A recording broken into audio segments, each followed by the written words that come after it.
नमस्कार मित्रों। आज हम ज्योतिष के एक गहन विषय पे बात करते हैं। जो ज्योतिष के विद्यार्थी हैं, मैं भी एक विद्यार्थी ही हूँ, वो सब इसको समझेंगे। जन्म कुंडली के जो 12 भाव होते हैं, 12 घर होते हैं, अंग्रेजी में उनको हाउस कहते हैं।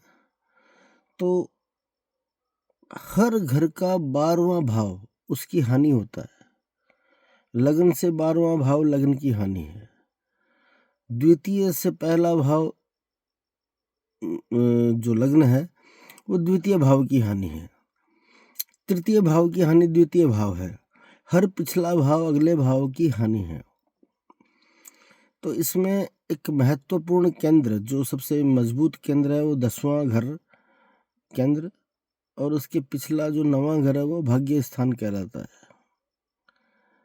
तो यहाँ पे प्रश्न ये होता है कि क्या भाग्य कर्म की हानि है? क्योंकि कर्म के घर से ठीक पिछला भाव भाग्य का भाव है। तो इसका उत्तर है हाँ, जो भाग्य है वो कर्म की हानि है। अगर भाग्य के भरोसे कोई व्यक्ति बैठा रहा कि मेरा भाग्य कब साथ देगा, तो वो कर्महीन हो जाएगा। वो कर्म करेगा ही नहीं, वो सोचेगा सब भाग्य से हो जाएगा। बस भाग्य जब साथ देगा तब होगा। वो अपने कर्म की तरफ ध्यान नहीं देता है। तो इसका अर्थ हुआ कि भाग्य स्थान जो है वो वास्तव में कर्म की हानि है। और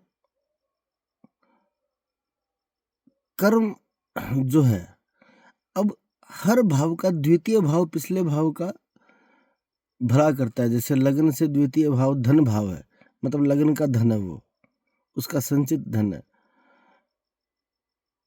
उसकी संचय की हुई पूंजी है वो।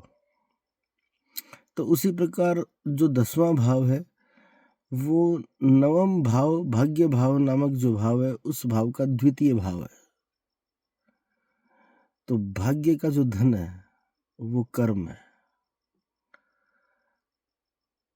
जितना कर्म किया जाएगा, भाग्य के लिए वो धन बढ़ता चला जाएगा, भाग्य भाव के लिए वो धन बढ़ता चला जाएगा। तो एक जो डिबेट बरसों से चली आ रही है, ज्योतिष में डिकोड करने पे, इस सूत्र को डिकोड करने पे ये पता चलता है कि भाग्य का महत्व कर्म से कुछ ज्यादा अवश्य है, कि भाग्य की वजह से ही कर्म करने का अवसर मिलता है। अगर आज आपको कर्म करने, आप प्रधानमंत्री बन के देश की बहुत अच्छी सेवा कर सकते हैं, लेकिन भाग्य साथ ही नहीं दे कि आपको प्रधानमंत्री के पद तक पहुंचाए, तो आप कर्म नहीं कर पाओगे।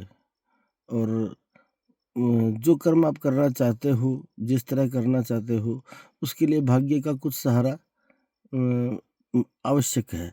लेकिन भाग्य के भरोसे ही पूरी तरह से बैठ जाना, वो फिर कर्म भाव की हानि है। और कर्मवीर व्यक्ति को तो भाग्य के बारे में सोचना ही नहीं चाहिए। उसे तो अपने कर्म नामक धन को बढ़ाते रहना चाहिए। भाग्य स्वतः साथ देता चला जाएगा, और भाग्य को फिर साथ देना भी पड़ता है। ज्योतिष की जो मुख्य पुस्तक है सैद्धांतिक ज्योतिष की, उसके पहले पन्ने में लिखा हुआ है ये कि यदि वर्तमान क्रियमाण मजबूत हो जाए तो संचित अदृष्ट कर्म अपना फल देने में असमर्थ हो जाता है।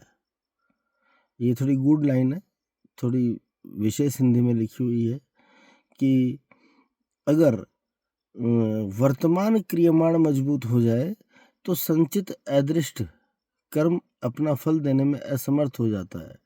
अर्थात पूर्व जन्मों के कर्मों के आधार पर जो फल मिलने वाले थे, जो सुनिश्चित थे, वो अच्छे हों या बुरे, लेकिन वर्तमान क्रियमाण अगर मजबूत हो गया तो फिर वो आपको भविष्य में कभी फल देंगे, लेकिन वर्तमान में नहीं दे सकते।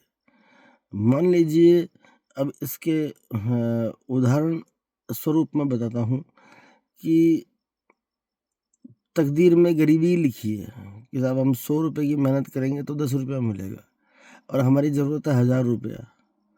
अब वो बंदा अपने क्रियमाण को इतना मजबूत कर दे कि वो 10,000 रुपये का काम करे, तो उसको तो मिलना ज़रूरी है। उस कर्म का फल तो मिलेगा, कम मिलेगा लेकिन मिलेगा। और ऐसा करते करते वो एक दिन भाग्य पे विजय पा लेता है और वर्तमान क्रियमाण इतना मजबूत हो जाता है कि वो उस संचित अदृष्ट कर्म को, जिस कर्म के बदले उसे कोई कुछ बुरा मिलना था, वो उसके वर्तमान क्रियमाण की मजबूती की वजह से नहीं मिल पाया। तो भाग्य और कर्म भाव को एक दूसरे की हानि और लाभ के रूप में ज्योतिष ने दर्शाया है। तो जिन विद्वानों ने भी ये कल्पना की है, इन भावों का जो स्थान निर्धारित किया है, वाकई वे वंदनीय, प्रातः स्मरणीय है। उन्होंने बहुत गहरे संदेश ज्योतिष के माध्यम से देने का प्रयास किया है कि भाग्य के भरोसे बैठ गए तो कर्म की हानि हो जाएगी, और कर्म को कमज़ोर कर दिया तो भाग्य का जो धन है वो मिलता, और उससे भाग्य में लिखे हुए सुख पाए जाते, वो नहीं मिल पाएंगे। तो व्यक्ति को कर्म पर निर्धारित होना चाहिए, कर्मवीर होना चाहिए, अपने कर्म के प्रति सतर्क। और वो कर्म सत्कर्म की बात है कि सत्कर्म के लिए वो हमेशा तत्पर रहे, भाग्य का स्वाद स्वतः मिलता चला जाएगा। और फिर कई बार ऐसे होते हैं कि आपके कर्म इतने मजबूत, इतने अच्छे, इतने बेहतरीन हो जाते हैं कि परमात्मा को भी आपको वो देना पड़ता है जो